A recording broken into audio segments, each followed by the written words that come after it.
Marjorie Greene is full of surprises this week. Yesterday on the show, we detailed how she actually had to own up to the fact that she had spread a debunked conspiracy theory.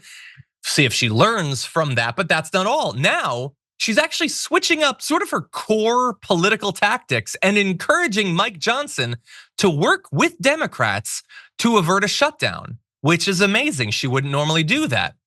Now, what she wants him to do with the Democrats is terrible and stupid, and it's not gonna work. It's a stupid, stupid tactic, but she's at least experimenting. And I want to encourage that to one of our most high profile audience members. A storm is tearing up the digital media industry. Only our audience can save us in these difficult times. Help us reach our goal of 100,000 new members at tyt.com/team. But anyway, here's what started it off apparently. Mike Johnson tweeted this: Congress has an immediate obligation to do two things: responsibly fund the federal government and ensure the security of our elections. Because we owe this to our constituents, he's like not even going to try to explain why those two things should be in one bill, but whatever.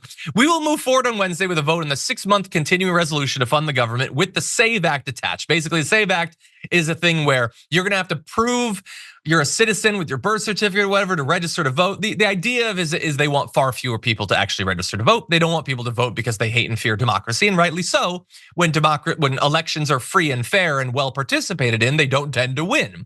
And so he wants to do that. And that is, by the way, a signal that after the ultimatum that was thrown down yesterday by Senate Republicans to just fund the government and stop effing around with the SAVE Act, or else they're gonna move first, he's like, no. I think that if I do that, I will lose my position. So I'm once again gonna try to pass the SAVE Act thing. So here is what Marjorie Greene had to say about it. And can we bring up this tweet? I think we're probably, yeah, it's gonna have to be side by side. I wanna be very clear. That's the same tweet, side by side. Marjorie Greene, I know that I have no influence over you, but please stop tweeting so long. An intelligent person could not interest me over the course of a full tweet that long, let alone you. But anyway, it says this is classic bait and switch that will enrage the base only 1 month before the election when they find out they've been tricked and let down again. I have to stop there because she's saying it'll enrage the base that you're doing what I say you should do, but I don't think you're really gonna do it, and I think it's gonna fail, which it is, but not for the reasons she's saying it's gonna fail, and that will enrage the base. The only way to make the SAVE Act a law would be to refuse to pass a CR until the Senate agrees to pass the SAVE Act and Biden agrees to sign it into law. Okay, so this is, for her, a sophisticated tactic. It's stupid and it's not gonna happen, but it's sophisticated. So she's saying, no, we don't just try to pass it, and we don't even know for sure that it would pass even in the House. We say, you Senate Democrats, the Senate Democrats would have to be a part of it. You do it first, taking the onus off of us, and Biden has to pre-agree to sign it, and only then will we fund the government. Well, the end result of this, I don't care if you put 30,000 words into explaining your reasoning, is that's not gonna happen, Marge, which means if you get your way, the government is going to shut down. Now, the reason she's doing the best she can come up with in terms of subtlety or sophistication is because then we offered to fund the government, so if it shuts down, it's on them, not on us. Except that's not actually how it works, and that's not how the public is going to receive it.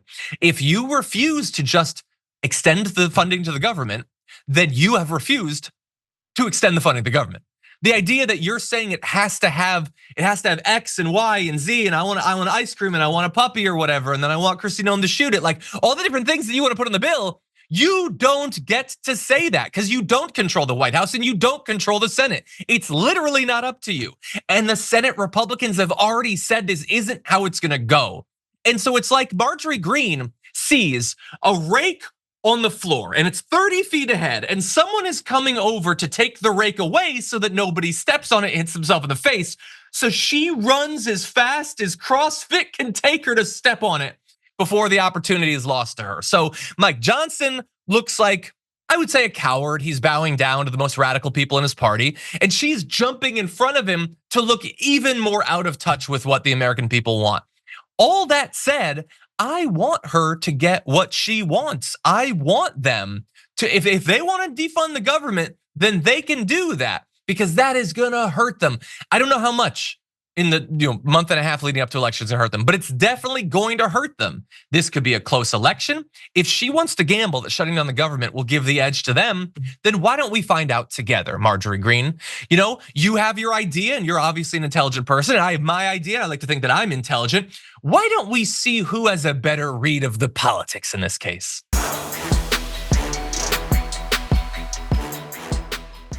Thanks for watching our video. Did you know that you can support our show by becoming a subscriber? Just click the subscribe button and also ring the bell so that you get notifications when we're live or when we post new content.